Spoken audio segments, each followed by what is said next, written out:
Aquí vámonos con el iceberg de Perú. Hay que ver algo, ¿no? Vámonos con el iceberg. Ok, chicos, alístate. Aquí vamos. Ok, aquí vamos. Los tenía apagados, no me di cuenta. La escala uno. Hombre poseído por Chucky. Ciro Castillo. Elvis Agreda. Tragedia en tren AT, dice. Vamos allá. Iceberg de Perú. Ahí ese perro. Ocurrido el 9 de septiembre de 2022. Hombre Una poseído por cámara de Chucky. seguridad en una zona de trabajo con balones de gas, captó cómo Rafael Vilcatoma agarró un balón de gas mientras su compañero Abraham estaba distraído, acto seguido, lo atacó con el mismo balón de gas repetidas veces, luego de arrebatarle la vida, salió del lugar con No. mucha tranquilidad. La policía capturó al tipo en poco tiempo, quien se encontraba escondido abajo de la escalera de su casa. Cuando la policía le preguntó por qué lo hizo, Rafael dijo que lo hizo simplemente porque Chucky lo poseyó. Estás loco, mi amigo. Chucky, dije. Ciro Castillo Rojo. Era un hombre de 26 años, quien tenía una pareja llamada Rosario Ponce de 24 años. Los dos estudiaban ingeniería forestal en Lima. Los dos chicos decidieron realizar un viaje para conocer la naturaleza en el cañón del Colca. Yo lo vi, dice Ocurrido en el año Matías. de 2011, el 4 de abril los dos chicos llegaron al lugar que tenían planeado, realizaron una caminata, pero ese mismo día, fueron declarados como desaparecidos. Al darse a conocer la Ok. noticia de su desaparición, una brigada de Desaparecido de rescate montañas llegó de para Perú. buscarlos con la esperanza que sigan vivos. También algunos pobladores se sumaron a la búsqueda, con la teoría de que podrían estar refugiados en las cuevas del valle, para protegerse de los Wow. animales que habitan el lugar. Pasaron 2 semanas hasta que lograron encontrar a Rosario Ponce en una de las quebradas cercanas al Nevado de Bomboya. La Rosario pillaron. se encontraba en un cuadro de deshidratación, manos entumecidas por el frío y daños en sus órganos, así que fue trasladada al hospital inmediatamente, pero de Ciro Castillo, no se sabía nada, y Rosario en el estado que se encontraba no podía dar información de Ciro. El padre de Ciro se Wow. mantenía pendiente de las noticias del paradero de su hijo e incluso fue a ayudar. Cuando Rosario ya estaba mejor, mencionó que Ciro seguía vivo. Siguieron con la búsqueda que duró meses pero no encontraban nada, hasta que pasaron 202 días, el 16 de Uh, octubre. Un equipo 202 de días. alta montaña llamó a la policía por el hallazgo de un cuerpo en un acantilado conocido como Las Torres, un abismo de 900 metros profundos. Lugar que estaba cerca de donde encontraron a Rosario Ponce. Se realizó la No. necropsia y determinaron que se trataba de Ciro Castillo. Debido a las circunstancias que encontraron a Ciro, se llegó a la sospecha que Rosario Ponce había empujado a Ciro Castillo. Ella en todo Uy. momento alegó ser inocente, incluyendo que ella contaba varias versiones distintas de lo que había pasado con Ciro. La Uy. investigación determinó que Ciro se desbarrancó, resbaló y cayó a lo profundo del acantilado sin intervención de terceras personas. Pero los parientes de Ciro no quedaron satisfechos. Hasta el 29 de mayo de 2013 se dio por concluida la investigación, cerrando el caso definitivamente y Rosario no fue acusada. Nunca se supo. Eivy Lizette Agreda. Nació el 8 de octubre de 1995. Eivy desde chiquita llevó una vida normal y con sueños, lo que la llevó con el paso de los años a independizarse a temprana edad, tener Ok. un buen trabajo y llevar a sus hermanas a vivir con ella. Hasta que ocurriría una tragedia. Ay, ¿qué habrán hecho? El 24 de abril del año de 2018, un martes en la noche, Avi se encontraba regresando a su casa, así que siguió su recorrido. Para eso se subió a un bus que frecuentaba. No obstante, Sí. mientras se realizaba el recorrido del bus, un sujeto la atacó ahí mismo, rociándole gasolina por todo el cuerpo. Los Uy. testigos dijeron que mientras hacía eso, el sujeto dijo: "Si no eres para mí, no serás para nadie". Acto seguido, sacó un fósforo, lo No. encendió y se lo tiró. En medio del pánico logró darse a la fuga.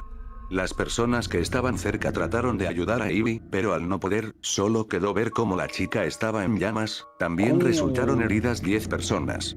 Ivy fue llevada al hospital donde Mierda, empezó estaba una gran loco. lucha para poder salvarle la vida mientras que la policía investigaba al culpable. Con las cámaras de seguridad del lugar de los hechos, en solo 2 días los policías dieron con el culpable, Carlos Hualpa, quien fue capturado en una casa en el distrito de Caraballo. El hombre fue Mierda. interrogado hasta que terminó confesando todo, mientras que el 1 de junio de ese mismo año, Ivy falleció después de hacer lo posible para salvarla. Carlos Valpa Ay. confesó que estaba enamorado de Ivy y ella lo sabía y lo rechazó, a pesar de la ayuda que él le daba, mencionó. Conocía a Ivy desde que trabajaban en una universidad desde 2015. Así que la acosaba constantemente, por eso la logró seguir justo cuando salió de su trabajo. Fue condenado a 35 años de cárcel. Qué loco. Todo porque lo rechazó. Tremendo sin. Ocurrido el 13 de agosto de este año. Un joven entre 20 o 25 años de edad, se encontraba caminando en la carretera central en el distrito de Ate. El joven se encontraba con audífonos puesto, lo que hacía que no escuche ningún ruido. Cuando pasó en las vías de la locomotora, no la logró escuchar, así que la locomotora impactó gravemente en el joven, haciendo que una parte de él se quede en las vías, abajo del tren, y la otra al lado de las vías. Pero hay un video que circuló en las redes, donde un hombre se acerca a grabar a la persona, sin su torso, y descaradamente le pregunta si está bien, mientras la persona está en el piso perdiendo la vida. Después le acerca la cámara y le pide que le dé su celular. Como se esperaba, lastimosamente el chico perdió la vida.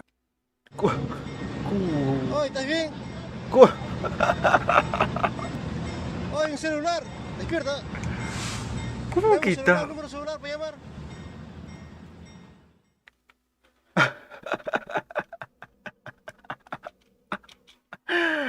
Uy, estás loco, ¿cómo le vas a preguntar? ¿Estás bien? Está bueno nivel 1. ¿Estás bien? Le dice. Ucraniano con ayahuasca, asesina de Tinder, el monstruo de la biblioteca. Escala 2. Ok, de a poco ya está aumentando la escala y se pone más feo, más turbio. ¿Estás bien? ¿Y qué le pregunta, loco? El 1 de febrero de 2018. Jorge Avellaneda se encontraba acompañando a su hija María Jimena, de 11 años, hacia su taller de vacaciones ubicado en la comisaría de Canto Rey, San Juan del Lurigancho. Como lo hacía todas las mañanas. Cuando la dejó en el lugar, su padre se fue hacia su trabajo.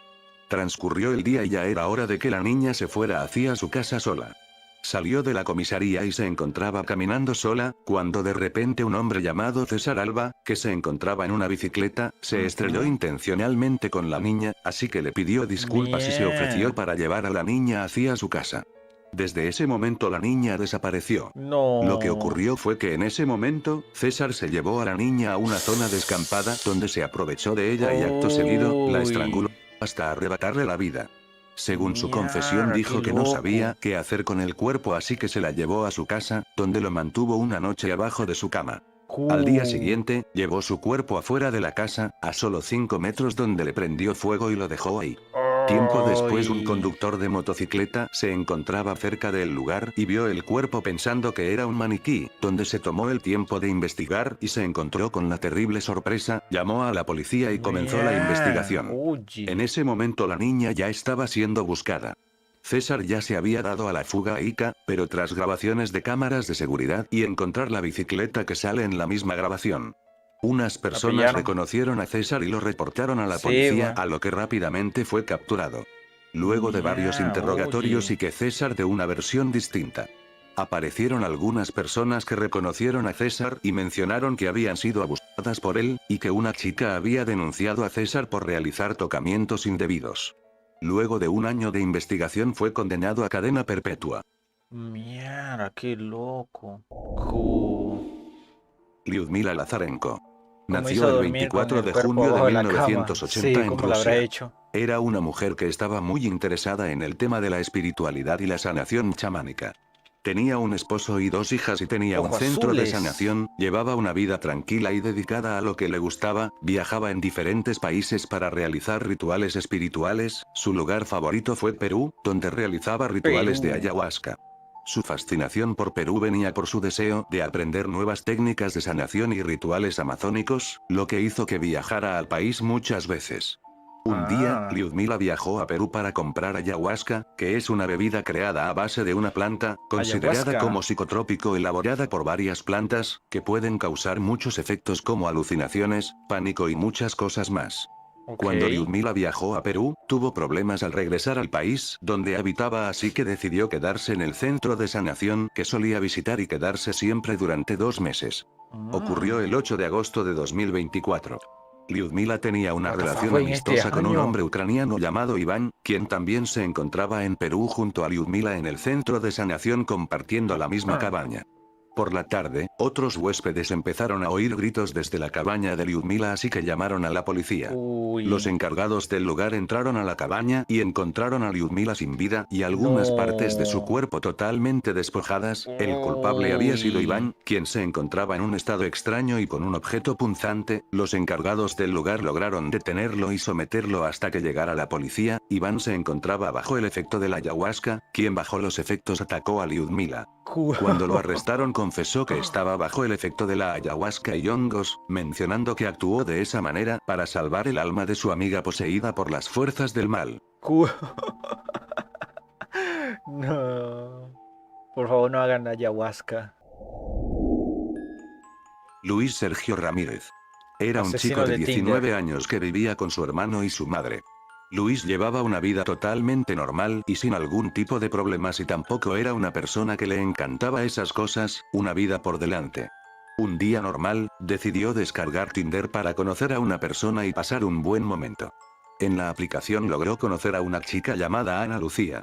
Luego de pasar el tiempo conversando, en enero de 2017 decidieron verse, pero solamente tuvieron un encuentro para tener relaciones. Cuando terminó Uy. ese encuentro ya no se volvieron a ver más. Ah. Luis no quería nada serio, pero en el caso de Ana, era totalmente lo contrario. Pasó el tiempo y Luis no mostraba algún tipo de interés en ella. Hasta que un día Ana logró hacer que Luis aceptara una salida con ella luego de haber Ok. pasado muchísimo tiempo. El día que se iban a volver a encontrar, Luis tomó el tren eléctrico. Cuando llegó a su destino, Ana lo recogió en la estación para llevarlo a su casa. Cuando Ujú. llegaron a casa de Ana, ingresaron los dos y Ana dirigió a Luis a su habitación. No. Cuando Luis entró a la habitación, se topó con Aníbal Augusto, quien era la actual pareja de Ana. Se encontraba escondido adentro de la habitación con una espada en las manos, esperando a Luis. Acto seguido, lo Mierda. atacó hasta provocarle una herida Uy. profunda y que termine cayendo al piso. Cuando cayó al piso, Ana lo empezó a martirizar y a drenar su sangre en un pote. Luis no ponía resistencia y tampoco hacía algo Está para loco. defenderse.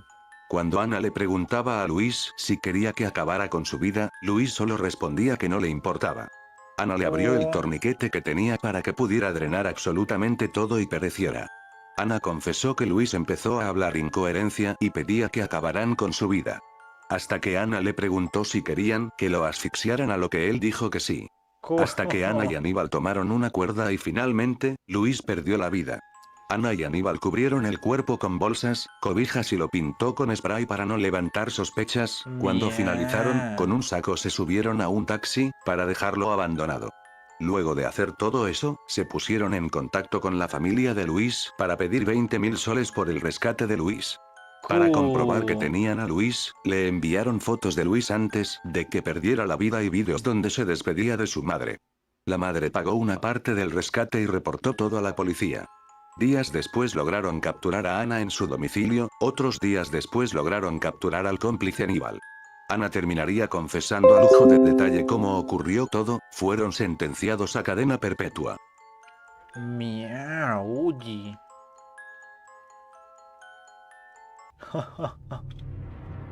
Wow. Ok, escala 3. Tranquilo, Iván. Sí. De Axopan, Asesino de Martillo, Alex Maquira, Maquera, ya. Pedro Pablo Nakada. Ok, ese es japonés ese. Wilfredo Quispe. Nació en febrero de 1996 en el distrito de Santa Rosa. Su madre lo abandonó poco tiempo de nacer, se terminaría criando con su padre y su tío. Desde muy pequeño Wilfredo jugaba fútbol y era su pasión, pero con el Ok. pasar del tiempo notaron cómo dejaba de ser ese niño alegre y a tener absolutamente ningún amigo. Un día su tío le contó la razón por la que su madre lo abandonó, diciendo que ella no lo quería ni tampoco a su padre, ella ya está No. haciendo su vida en otro lugar. No Haciendo digas que eso. Wilfredo quede con rencor hacia ella. Cuando ya era un adulto, Wilfredo no pasaba mucho tiempo con su padre y él no podía controlarlo. Desde muy pequeño Wilfredo tenía fantasías de arrebatarle la vida a alguien, cosa que él terminó confesando, mencionando que a los 18 años le gustaba ver sangre y fantaseaba con esas cosas. Su primer crimen fue Ay, en el año no. de 2014 que en una noche, Wilfredo se encontraba con su vecina Cirila Pacori, discutiendo por un problema que habían tenido. En ese momento Wilfredo se enojó y agarró una pala y la atacó repetidas veces en la cabeza. Después Wilfredo se fue a su casa. Después el hermano de Cirila encontraría a su hermana en la puerta de su cabaña semidesnuda y con los golpes en la cabeza, las paredes manchadas de líquido rojo, dientes en el piso y la mujer no tenía uñas. La policía llegó al Uy. lugar a investigar, ya que Wilfredo era vecino fue el principal sospechoso, pero terminó siendo descartado por la falta de pruebas. Hasta el año 2019 el caso de Cirila Pacori fue cerrado por lo mismo, falta de pruebas. Wilfredo Uy. siguió su vida y a los 20 años fue a servir al servicio militar voluntario. Cuando terminó el servicio su padre mencionó que se volvió más extraño y con un carácter más pesado. Mientras vivía con su padre Wilfredo, pasaba viendo vídeos gore y se hacía más fanático de los asesinos en serie. Su padre en una ocasión le mencionó que dejara de ver esas cosas pero nunca le hizo caso. No está Su para padre nada pasaba bien de la algunas cabeza veces ese afuera chico. de casa debido a su Para nada dedicación. bien. Hasta que el 15 de mayo de 2019. Por la tarde, Wilfredo escuchó a alguien pasar con su ganado, por curiosidad se asomó y vio que era su vecina. El momento que la vio, tomó un objeto punzante, una soga, y se fue a esconder afuera. Cuando la mujer pasó cerca de Wilfredo, Wilfredo se lanzó encima de ella colocándole la soga. Luego de forcejear un momento, la chica dejó de responder. Acto seguido Ay. Wilfredo la arrastró hacia un río y acto seguido le hizo un corte en el cuello. Después despojó Uy. su cuerpo en 6 partes, después fue a su casa a traer unos costales donde metería cada parte de la chica para trasladarla más fácil. Después volvió a ir a su casa, prendió la cocina y tomó la costilla de la mujer y la cocinó. Después de probarla no le gustó el sabor, así que se lo dio a su perro. Tiempo después se fue al cerro a esconder las escenas del crimen, quedándose solo con la ropa de la mujer. 2 días después los vecinos empezaron a buscar a la víctima ya que era muy raro que no haya regresado después de cumplir su horario laboral. La chica llamada Dina Ay. Quispe empezaría a ser buscada por todo el cerro, hasta que encontraron su sombrero en la paja. Siguieron buscando en ese lugar hasta que Dina fue encontrada en el cerro con Dorsayana Pachoca. Cada parte de ella a Mierda. diferentes metros de distancia, mientras la policía y otras personas cercanas del lugar estaban viendo la escena del crimen. Había una persona que estaba actuando raro y quería ver más de cerca la escena. Era Wilfredo, quien se encontraba ahí también. La No. policía lo detuvo y le hizo algunas Ahí preguntas y mismo, notaron que tenía algunos rasguños, así que fue llevado a estación policial para ser interrogado. En ese momento confesó todo. También el anterior de Cirila Pacori. Cuando la policía le preguntó por qué lo hizo, solo dijo que estaba en un momento de rabia y pensó en su madre, mencionando que veía a la mujer como su madre, por eso la atacó. Después de Oye, registrar la casa de no. Wilfredo, encontraron los objetos punzantes del crimen y ropa de la víctima. Al darse a conocer la noticia, los pobladores detuvieron al padre de Wilfredo, acusándolo de ser cómplice. Lo humillaron públicamente donde le recriminaban por la crianza de su hijo. También lo obligaron a protestar con un cartel que decía que era el padre del asesino. Pero después el hombre No. sería ayudado por otras personas dándole suministros y dinero. Wilfredo todavía sigue en proceso para determinar si está bien mentalmente para ser juzgado. Mierda, ahí estaba mirando mientras investigaban. Wow. Mail Malpartida Achón. Nació Ok. en 1974. Antes de ser un gran criminal, en el año 1990 perteneció a un grupo llamado Movimiento Revolucionario Tupac Amaru, organización revolucionaria donde aprendió el uso de armas. Pero después de que No. ese grupo desapareciera a final de los años 90, Achón logró escapar a Oxampa. Cuando tuvo los 36 años empezaría su historia como criminal. El 3 de junio de 2006, tenía un plan para quitarle la vida a un empresario minero llamado Lenin Francisco. Malpartida con un arma de fuego, le quitó la vida para arrebatarle 280 gramos de oro. Lenin se encontraba con su primo, así que Malpartida lo obligó a cargar a Francisco, pero primero le hizo un Uy. corte y le despojó las entrañas para que pesara menos. Después se deshicieron Ay. de él en un río. Por esto fue capturado por la policía y llevado al penal de Oxapampa. Tiempo después, del 16 de diciembre de 2006, Malpartida en No. compañía de 2 personas más, Isaías y Marcelino, le quitaron la vida a un oficial y a un recluso, para después huir de prisión, y también robaron uniformes de policía y armamentos, granadas y munición. Después, en mayo de 2007, Malpartida secuestró al empresario Roberto Schuller junto a su hija, por lo que exigió $50.000 por la liberación. Después de negociaciones fueron liberados por 10.000 soles. Después, en octubre, una chica llamada Liboria Rivera, le habían arrebatado la vida. Malpartida junto a su hermano menor, decidieron secuestrar a una empresaria maderera, Griselda Curie, pidiendo $20.000, pero solo dieron 10.000 y fue liberada. Después Malpartida le pidió la otra mitad al esposo de la víctima, así que acordaron encontrarse en un lugar para realizar intercambio. Lo que no sabía Malpartida es que sería emboscado en ese reencuentro por la policía. Pasaron 9 horas hasta que finalmente los policías identificaron a Malpartida y fue detenido, condenado a cadena perpetua junto a su cómplice Marcelino. Su hermano escapó. Mencionó que cortaba la lengua de sus víctimas para que sus almas no lo delataran. Fue condenado por quitarle la vida a 10 personas, que fueron 21 en total. Mierda, oye. Juan Clímaco Basombrío, un chico que tenía 19 años en ese momento.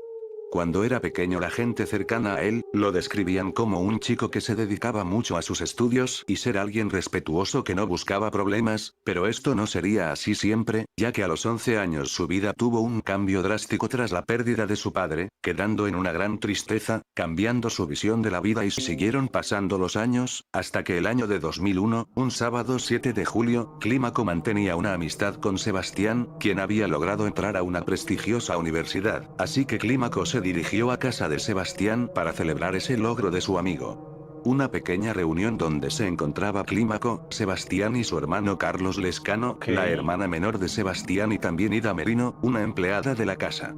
Los chicos se encontraban en la azotea de la casa escuchando música con normalidad, hasta que en un momento a otro, Clímaco baja de la azotea para ir a donde la hermana de Sebastián, llamada Alexandra, para pedirle el teléfono para una llamada importante. En eso llamó a Oda Merino, la empleada del hogar, para pedirle ayuda.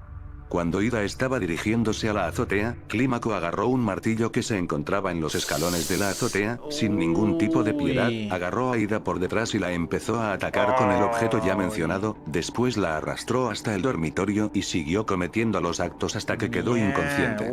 Por los gritos de Ida, Alexandra se alertó y fue a ver qué ocurría. En ese momento vio a Ida en el suelo. Clímaco le dijo que se había caído por accidente, pero sus manos estaban manchadas de sangre, así que Alexandra gritó fuertemente. Acto seguido, Clímaco se le lanzó encima y la empezó a golpear con el mismo objeto. Después la arrastró a su habitación mientras seguía gritando, así que Clímaco le puso una almohada en la boca, luego le dio la vuelta para seguir atacándola, hasta que Alexandra perdió la vida.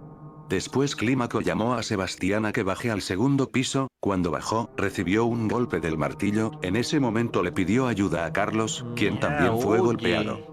Sebastián huyó afuera de la casa para pedir ayuda al encargado de seguridad del vecindario. Cuando regresaron lograron juntos detener a Clímaco. Después llegó la policía y arrestaron a Clímaco Basombrío. Ocurrido el año 2001, fue condenado a 20 años de prisión. Recibió esta condena debido a su salud mental. Actualmente Clímaco Sombrío se encuentra en libertad. Uy, está libre más encima.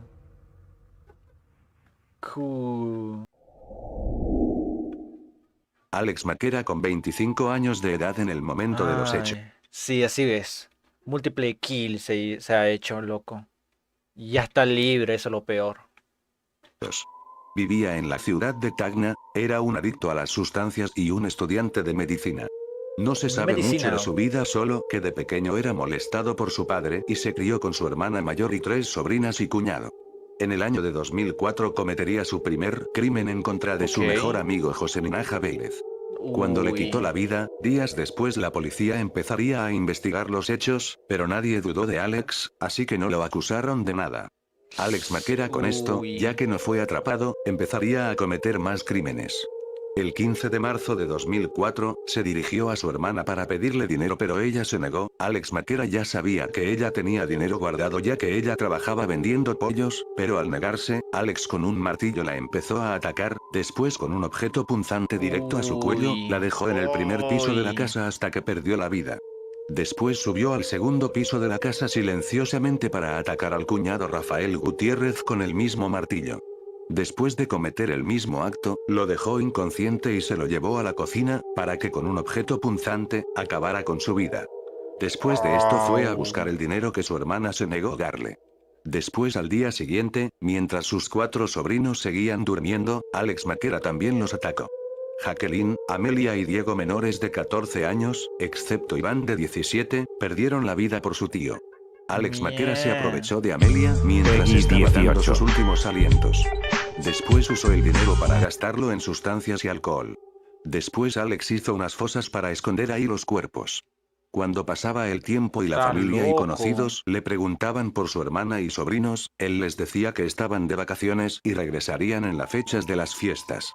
Pasó el tiempo y Alex estaba haciendo Oye. negocios con un hombre llamado Fidel sobre una nevera, hasta el día que Alex citó a Fidel a su casa. Cuando llegó, tuvieron una discusión por lo que Alex empezó a atacarlo con un martillo.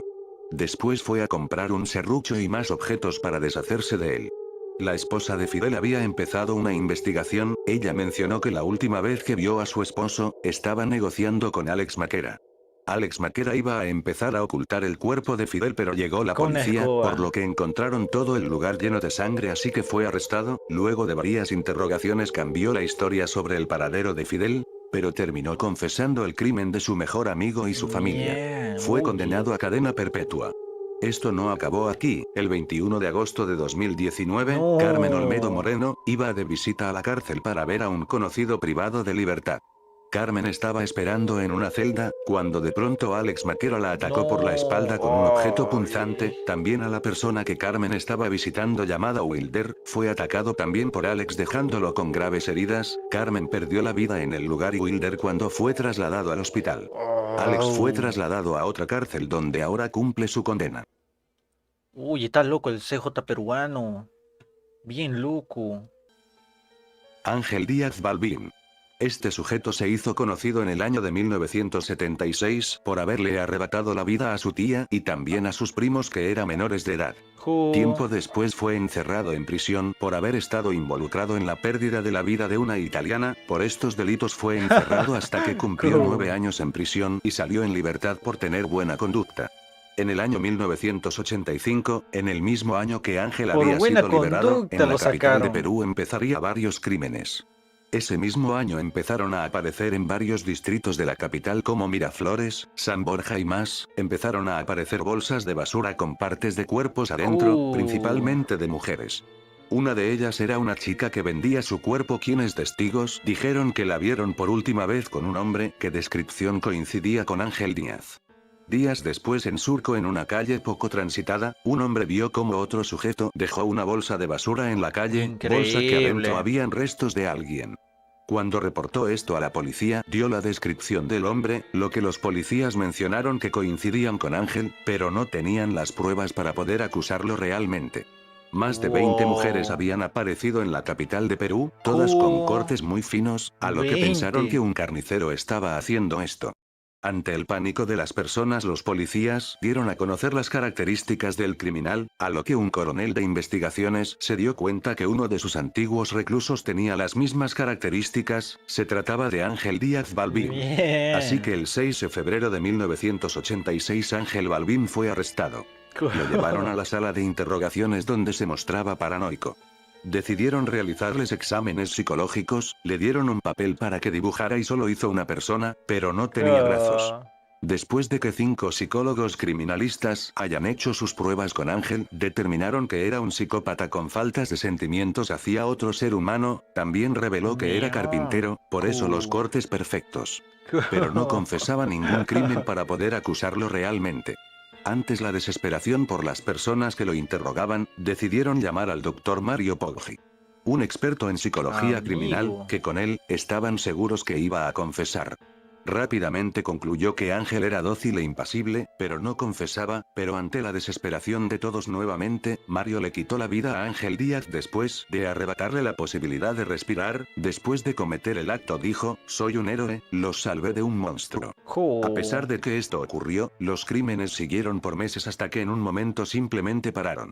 Mario Poggi fue arrestado y condenado a 12 años de prisión por eso, pero solo estuvo 4 años por buena conducta. Q. Pero nadie supo si realmente Ángel Díaz Balbín era un gran criminal y culpable de dichos crímenes. Ah. Mierda. Nunca se supo si posiblemente era o no. Encajaba, pero Pedro no. Pablo Nakada. Nació el 28 de febrero en 1973. Pedro tuvo una infancia difícil con un padre alcohólico quien lo golpeaba Uy. constantemente y su madre que tenía problemas psiquiátricos. Sus hermanas mayores lo usaban de burla obligándolo que se vistiera de mujer y saliera a la calle para que los No. vecinos se burlen. También en la escuela, sus compañeros lo golpeaban constantemente y se Uy, burlaban, no, ya creciendo lo dañaron a totalmente sin este recibir mucho. afecto. Como muchos criminales, antes Sí. de empezar con las personas, empezó con los animales, cuales les arrebataba la vida. Cuando cumplió Ay, a 17 este lo años buscó volvieron una forma de loco. imponer justicia, así que trató de unirse a la Fuerza Armada de Perú, pero no lo logró ya que al evaluarlo psiquiátricamente, revelaron que tenía tendencias psicópatas. En el año 2003 Pedro pagó 800 soles a un ciudadano japonés para que lo adoptara como adulto, con la esperanza de poder emigrar a Japón, así cambió su apellido de Mesías a Nakada, pero no pudo lograrlo, cosa que lo Nakada. frustró. Nakada actuaba con un arma de fuego y un silenciador que él hizo, escuchaba voces que le ordenaban quitarle la vida a los pecadores. Hasta el 1 de enero de 2005, en la playa Chorrito de Chancay. Le arrebató la vida a Carlos Aguilar, con un arma de fuego, creyó que le iba a robar pero aún así se quedó con el dinero de Aguilar. El 31 de mayo de 2006, le quitó la vida a una mujer llamada Teresa Cotrina por el simple hecho de que estaba fumando. 20 de julio en el mismo año a Walter Sandoval, era un criminal conocido en el lugar. El 8 de agosto a Leonardo Cruz, para evitar que lo traicionara por un robo que cometió junto a Nakada, Nakada quería dejar de hacer esas cosas, pero Leonardo se negó así que Nakada le quitó la vida. 10 días después a Carlos Walter, solo porque estaba consumiendo sustancias. Y así con 12 crímenes más con motivos 12. similares, alcohólicos, adictos y ladrones, también gente homosexual. Nakada fue arrestado el día 28 de diciembre de 2006 después de atacar a los policías con su artefacto de fuego, fue arrestado y confesó 25 crímenes, pero solo se registraron 17. También descubrieron que Nakada tenía planeado detonar una granada en una discoteca. Fue sentenciado a 35 años de prisión, descubrieron que tenía esquizofrenia paranoide y trastorno disocial. Mierda, ese lo volvieron loco. El Joker peruano.